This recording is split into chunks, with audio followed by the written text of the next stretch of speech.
by grace can we enter. Only by grace can we stand. Not by our human endeavor, but by the blood of the Lamb. Into your presence you call us. You call us to come. Into your presence you draw us. And now by your grace we come. Now by your Let's go back to where we stopped the last time I was here. The last time I was here, we were in the book of Isaiah. And we were addressing the issue of, and some of these things might not make sense in some stage of life. There's some things you talk to some people at a certain stage of life, it doesn't make sense until you're there.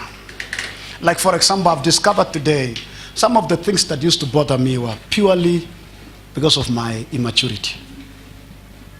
I now understand the scripture that Paul says, when I was a child, I thought as a child.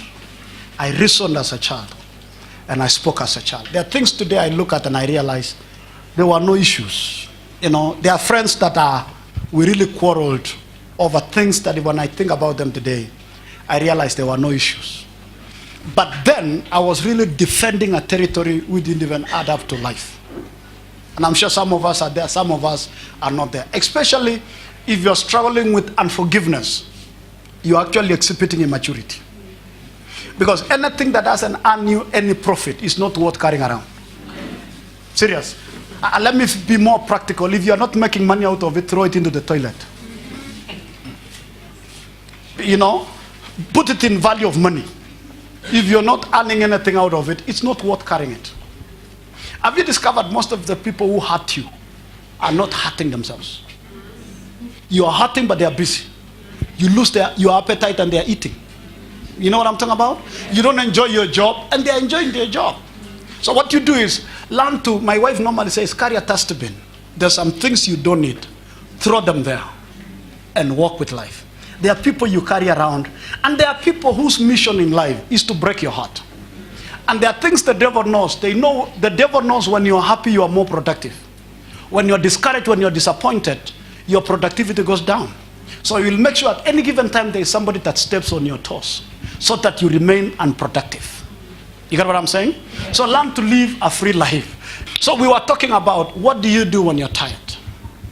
And we talk about what brings weariness in life.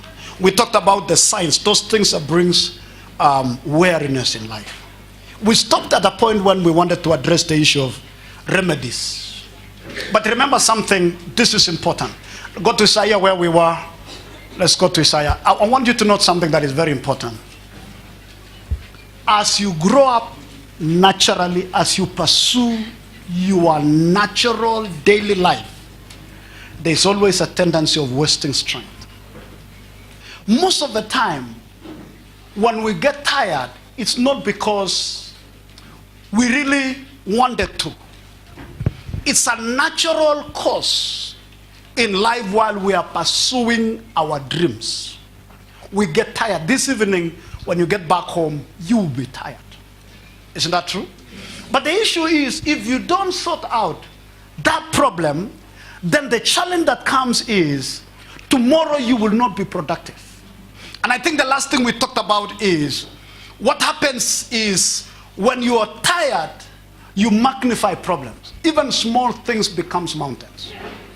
When you're tired, you know, I remember, let me give a very good example. There was a time, you know, one of the things that I learned in life is, if you don't want issues, don't do nothing. I mean, remain at home. Remain at home, don't meet people, don't pursue anything relevant. I discovered any dream that is meaningful attracts challenges. There was a time I had challenges in this town, very bad ones, very bad challenges. A story cropped up in this town, and it went like wildfire. And it went, and I know quite a number of you might be having some brief of that information. In fact, I look at some of you and I wonder why you still come to this lunch hour. It was bad. And at that point, you are walking on the street and there's always something that you feel like everybody knows the story. And let me tell you something. Whether the story is true or not true, bad news is bad news. Yeah. Even if it is rumors, it's still bad. Yes. You know? It's not, and some of us might not understand this. If you hear a story going around about somebody, shut your mouth. Yeah. Because most of the time it's not a story, it is a seed. It's looking for a heart that can accommodate it. Have you discovered the story you celebrate in your neighbor finally ends up in your house? So don't conceive that seed. Because the information you entertain becomes a seed in your heart. And they will grow. When you hear something you wouldn't like to see in your life, try to shut it. So I used to walk in this town, you know, and you know, as a pastor, you must look very strong. I remember those days, my preaching was really heavy. And I realized when you're going through tough times, you hear God well. Yes. I'm serious. Yes. When things are okay, you become a bit reluctant. For example, if you are laughing at me, look at you. When do you pray seriously? When you have problems. It's true. That's when your prayer and fasting grace lands on you. But what I'm trying to say is, when you are tired and you don't know how to manage those things, you magnify challenges. Now listen, everybody gets tired. Why? Because we're in warfare. We are in warfare. We are in warfare. We are trying to conquer territories. We are trying to achieve something, and some of our dreams has never been achieved before. It's not like we are trying to redo something that had been done before. Some of our dreams have never been. Some of us are trying to conquer a territory that we've never dared before. Some of us are trying to initiate something new that has never existed. I'll give myself an example again. When you begin a church, in the midst of confusion, in the midst of all these issues, and you begin a church called Now. You know, a church called Now. So, are they initials or that is all? You know, and I would go to fellowships and, you know, you see the way people would introduce you in a very sarcastic manner. This is the pastor of the Now Church. Not tomorrow, not yesterday. Now. You know, and you don't even want to know. You don't want even to relate it. You know what I mean by that? Okay, if you think my church was stupid, have you ever engaged a boyfriend or a girlfriend and you don't even want to introduce to anybody? Come on, you know what I'm talking about. You are afraid of what people will say about. What I could say, you know, those kind of. So when you're beginning something that is worth running with, you go through challenges. You know? And then you're trying to bring up this thing, and there are stories around that. These new churches that are coming up, and it is in several pulpits, the names of these churches are being mentioned. And some of you, your friends and your brothers, and your husbands and your wives and your colleagues want you. Which church are you going to lunch hour? Which one? That young man, be careful. But listen, you are not doing anything until people are careful. So anyway, so you try to build this thing, you don't have the resources, you don't have anything, you don't have clothes, and you're trying to shout, God called me, God did this. That's why I celebrate pastors, especially pastors. I celebrate you. Pastors, I honor you. If you have one member in a church, in your congregation, who keeps coming every Sunday, God bless you. It takes a miracle to have one person coming to look at you shouting every Sunday. The only you with the same shirt, the same trousers. Every Sunday, it takes the anointing to pastor one pastor. One member. Besides your wife. You know your wife must be there for purpose of issues. But you can imagine this person, you don't force them, you don't pay them, but they're still coming. They serve with. And that's why I want to encourage pastor. If you have 5 members and they are consistent, you are blessed. Amen. You are blessed. And those of you who think pastors are not doing anything, begin a service. You don't even need to begin a service. Look at the wife you have and the husband and the 2 children. You're almost committing suicide. Take it easy. Take it easy. Take it easy. We have succeeded to manage our own wives, our own children. We are now managing you. So, relax. Relax, you know. So, having somebody like Sylvester coming from nowhere, speaking a very interesting language, trying to introduce something called a church. And it takes a miracle. But remember, there are challenges in the city. Yes. There are challenges. Why? Because some people are fighting for the same territory. Number two, there are territorial forces that want to hold back. And that's why you realize, listen to this, that's why you realize most of the time, the indigenous people of any region rarely succeed in that region. Because the forces of that region can easily tame them. That's why sometimes it takes a stranger to succeed. You'll understand that later. We say when you are weary, you become vulnerable. You become easy to beat. The enemy can always sway you. And I gave you a very good example. 100% of every wrong decision you've made in life or you've ever made, you made it when you're tired. Now the problem is this. If you're tired and you don't even know that you are. So there is this pressure that is pushing you, but you think it's a genuine pressure, but in reality you're tired. And this could be one of those signs. One, every time you make a decision trying to run away from something, you are under pressure. You're actually tired. Now listen to this. Any decision that you make under such atmosphere always remains as a scar in your life. I don't want to say forever, but at least for a while. Every time you want to make a decision because you are running away from something, you could be tired. So Isaiah says, but those who wait for the Lord, who expect, look for, and hope in him, shall change and renew their strength and power, so that they shall lift their wings and mount up close to God. I like that. As eagles, mount up to the sun. They shall run and not be weary. They shall walk and not faint or become tired. Now the scripture says it clearly that if the Bible talks about but those who wait upon the Lord, previously say even the young people, even those who are prime, even those who think they never stumble, those who think they are doing well, the visionaries, the dreamers, it says even those ones can easily fall. What I'm trying to tell you is there is always a tendency to get tired. Watu wa Mungu, kuna kuchoka. Hata ukianza na motisha, mimi nilikuwa mkimbiaji kidogo. Unaanza na motisha, wacha kunicheka, si mimi mkimbiaji.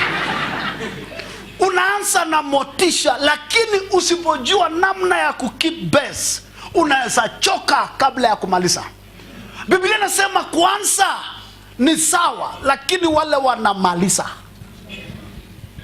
Kuna kitu inaitwa kumaliza. Na kama mchungaji mara nyingi, ukianza kufika mahali ambapo the only thing you want is an encouragement. Unataka tu mtu mwenye anakutia moyo. Ujue umetoka. You no longer need somebody that challenges you. You now want somebody that comforts you. You know what I mean by that? Mtoto yako akikufa ama mtu akikufa, unahitaji mtu mwenye anakuambia utasaa tena. Unahitaji mtu anakuambia usijali, hauko peke yako, tuko pamoja, tulia tu, mapenzi ya Mungu itendeke. Utaki mtu anakukumbusha miezi 9 tena. Ukifika mahali vitu unapenda, messages unapenda, ni encouraging messages. Unatafuta, remember what I said sometimes back. Wakati unapitia shida, usitafute watu wanapitia shida kama yako. Kwa sababu hamtaomba, mtajitia moyo. Yako iko aje? Hii si yangu na yako. Haya tuombe dada. Hakuna maombi mnaomba, ni maombolezo mnafanya. Tafuta mtu ashapitia moto. Hello? Hebu angalia jirani yako. You look discouraged by the way. Ukiona na smile na asemi kitu, wachana na yeye. So watu wa Mungu, kuchoka kuko. Mnasikia nini nasema? Kuchoka kuko. Ukifanya biashara mwaka 1, 2, 3 na ifanyi kitu, alafu alafu ufunge uanze ingine na haifanyi kitu. Unajaribu kufanya kitu na haifaulu. Watu uliwaona wakiwa chini yako wanainuka wanakupita. Unajaribu haiendi. Kile kitu ulipanga 2017 inafika katikati haifanyi kitu. Umefanya biashara 8 na haifaulu. Utachoka. Ukijaribu kupenda mzee hapendeki. Ukijaribu kumwimbia hastuka. You know those kind of things. Utachoka.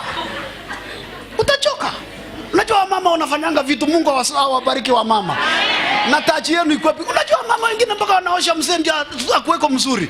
But the man it becomes worse. Mama amejifunza massage, amejifunza manicure, pedicure, amejifunza kunyoa, sasa anamunyoa. You know those kind of things. You get tired. Isn't that true?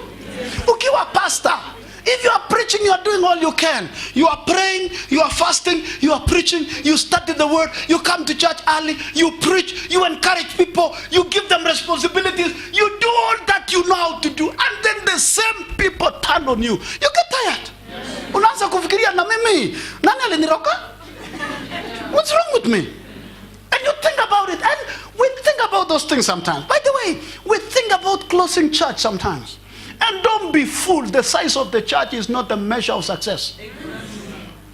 Listen, mwenye ako na kanisa ndogo ako na shida kidogo. Mwenye ako na kanisa kubwa ako na shida mingi. In every congregation there are troublemakers. Na kuna watu sijui walikawiwa namna gani. Wako every church. Ni kama tu home. Kila jamii kuna ndugu ama dada msumbufu. Sijui kama mko na kwenu, mimi niko na moja. Mko nayo? Yeah. Amwezi kosa mtu mmoja msumbufu kwenu. Anasumbua kila mtu, anaamini kila mtu lazima ashughulikie shida zake. Shida yake ni ya kila mtu. Mwache kazi yenu ndio mshughulikie yake. Na nadai ni haki. Hamunijali kwa sababu you know, anapiga simu ajue atakuomba nataka pesa, you know. Na ulimpea juice. Na naomba loan na alipi na anasahau na kuja kuomba ingine. I hope you are not the one in your family. In a church we have such people. Now the worst part of it is kama mtu msumbufu ni mwenye ako karibu na pastor. Hey. Because hata pastor mwenye hujui utamfukuza aje. Because they are very close to you. But anyway, what I'm trying to say, kuchoka kuko. If you've been married for 5 years, you have contemplated 2 things along the way. If you agree with me, you know what I'm talking about. If you've been working for more than 3 years in one place, you are thinking otherwise. If it were not for salary. That's why we go for strike, for increment. But you know salary is never enough. Ulisa MPs, it's never enough. Kwanza ile mnapigania ndio ikuje, inakuja na shida. So una realize muongezewa pesa na shida imeongezeka. It's true. You get tired. You feel like changing a church. You get tired in a church. You feel like quitting church. You feel like you need to change the city. I remember sometimes, you know, our church was doing very well. We were doing 2 services here. But there were a lot of issues here. And there was a proposal, you know, there was a proposal from a team of some pastors that I should stop preaching for 1 year, so they should look for a pastor to come and pastor this church. And it looked like a very good proposal. And I kept hearing a voice saying, get out of this town, get out of this town, get out of this town. And the beautiful part of it is the devil had schemed earlier enough, knowing what will happen in the future. There was a time I was in Kericho before we began this church.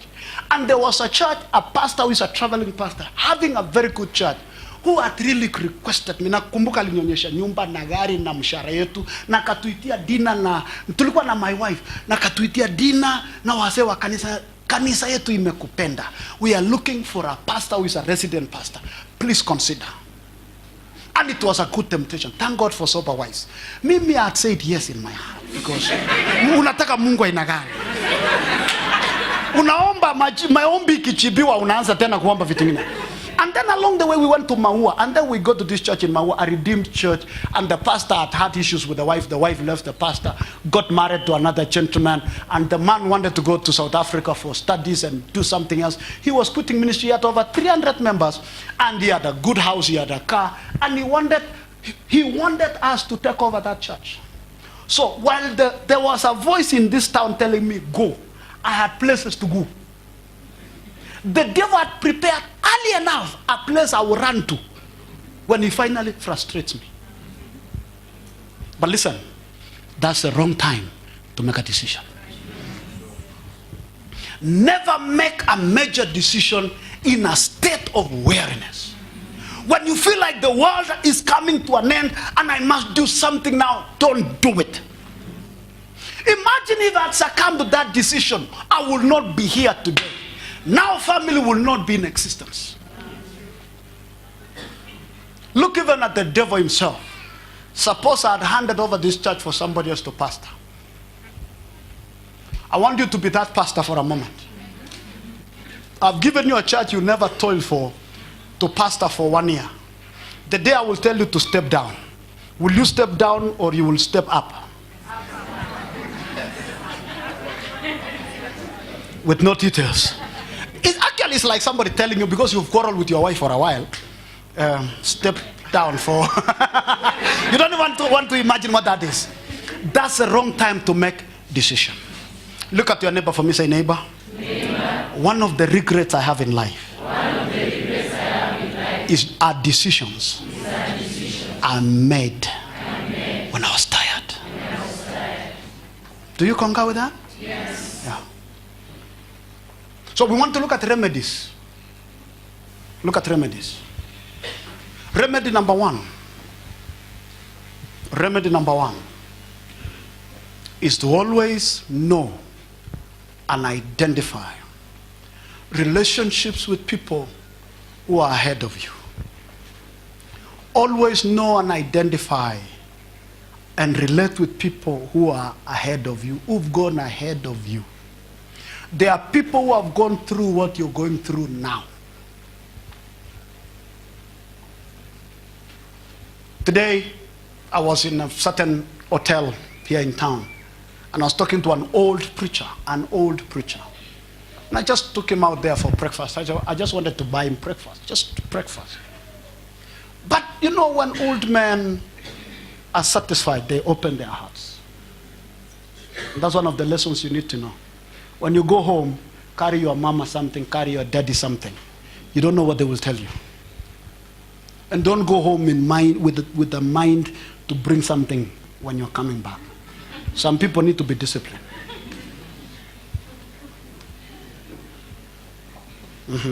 Mambo ya kutafuta fare ya kwenda home, alafu nakuja na mahindi kunia moja, kuku, marakwe, na mchele, na masiwa kutoka kwa mama yako. Unamwajia shilingi 200 na umeenda na viti ya shilingi 1400. You are not very smart. Do you know what I do when I go home? I make sure, because my mom cannot allow me to pay for what she gives me, I make sure I give more than what she can give me. Because some of you, there's nothing you take home. You are only doing business. You know, unapeleka sukari, unakuja na mahindi. Na unafikiri umeenda kubariki baba yako, mama yako. It's not true. It's not true. Unapea baba yako shilingi 200 na umebeba mahindi 200. Unapea mama yako shilingi 150 na umebeba kuku ya shilingi 700. Nani mchinga? It's true. So, you know, anyway. So I was talking to this man. So he opened his heart and he shared with me some things. Some of the things I had this morning, for 500 shillings that I paid for his breakfast, are worth going to school for. Unfortunately, there is no such school. I had precious things that eliminated some of my foolishness in ministry. Always identify and relate with somebody who is ahead of you. Usiporelate na mtu ashakongwa kwa biashara, siku ile utakongwa moja, utafikiri dunia imeisha. Na umekongwa shilingi 5,000. Kuna mtu ashakongwa, one of them ni mimi, nishakongwa 3,000,000 at once. Hivi pa. Lakini nikashika mapua hivi, nikaona bado ninapumua, nikajichuna, nikaona bado nasijakufa.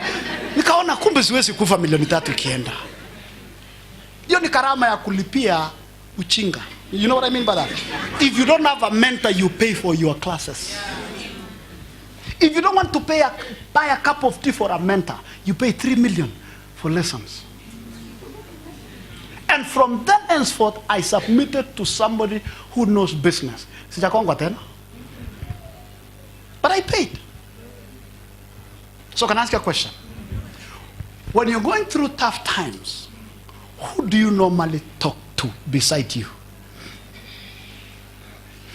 God. Yes, I know that sounds very spiritual. I know. Those who wait upon the Lord shall renew their strength. You know, I wish I knew who that was. I would give you the microphone to explain to us how you talk to God. Ladies and gentlemen, how many of you today know that your mama knew something you didn't know when you're growing up, when she was telling you, stop, don't, I don't want. How many of you appreciate your mama now? That's good, because you are now a mama. And you know exactly what you went through. When you're going through tough times, a place of renewal first is identifying people who have gone through what you're going through. Look for somebody, swallow your pride. Kama baba yako ako na watoto wawili na wewe uko na watoto 7, uchashinda baba yako. There is something they know. Hata wakisema kanisani wazee wabaki, na ulioa last week na wewe unabaki, usifikirie wewe ni wazee. You know? And I want to mention to some of us, money doesn't make you mature. Your job doesn't make you mature. You are married doesn't make you an elder. Msikubali vitu tunaitwa na watu wanadudanganya. Ati kwa sababu unaendesha gari sasa, uko na nyumba, uko na mshahara, watu wanaanza kuita mzee, mdosi, boss, bari mkubwa. And all of a sudden you feel wewe ni mzee, wewe ni mdosi, wewe ni mkubwa. Nani anakuita house girl yako? You know, house boy yako, watchman yako, karibu mdosi. And all of a sudden you begin to feel mzee. Mkifika mahali watu wanakaa, hata wewe unataka kukaa kiti ya mbele, na ukiona an elder you can't stand kwa sababu hata wewe ni kati ya wazee wa mchi. You know what I mean by that? Identify somebody who is ahead of you. But listen, people get tired. Watu uchoka. Can I give you a caution? People who are doing well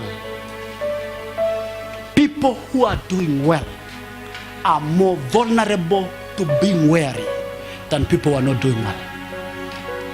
That's a mystery. Watu ambao wanaendelea vizuri, watu ambao wanaonekana wame breakthrough, watu ambao wanaonekana kufaulu, ndio uchoka haraka na zaidi, na wako na nini? Ni rahisi wao kuchoka kuliko watu wengine. Sasa unakuta kuna ugonjwa haipati watu maskini, kama blood pressure. Blood pressure ni ugonjwa ya matajiri. Because wewe unapata blood pressure ya nini? Blood pressure ni ya pesa, ng'ombe, masiwa, you know, pesa, ploti. Gari ingine sio imekwama huko na ingine yuko huko, na kuna hii loan ya 50 million iko hapa, na kuna hii ya 5 million hapa, na kuna ile contract iko huko ya 500 million. Wewe utapata stress ya nini? Landlord peke yake anaweza kupea stress. No, huwezi pata blood pressure. That's why huwezi pata msichana ako na blood pressure unless ni wale wachinga wameacha na boyfriend. Blood pressure inaanzia kuolewa na kwenda juu. Ushasikia maskini amekufa heart attack? Ya nini? Wewe unaona unaweza kufa heart attack wewe tu unaweza kufa heart attack.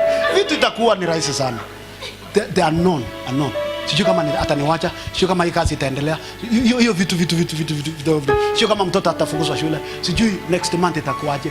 Hivi vitu kidogo. Yenye Biblia inasema msisumbukie mtakula nini, mtafanya nini. Hiyo vitu. But there are people with serious problems. There are people with real issues. And that's what I'm saying.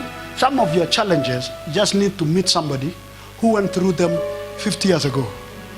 And you tell them I have a problem and they begin to laugh. And they say, please, hebu itisha chai. Ukiona mzee amekwambia itisha chai, anakuambia hauna problem, hebu kula. Chukua sadaka yenu niwabariki.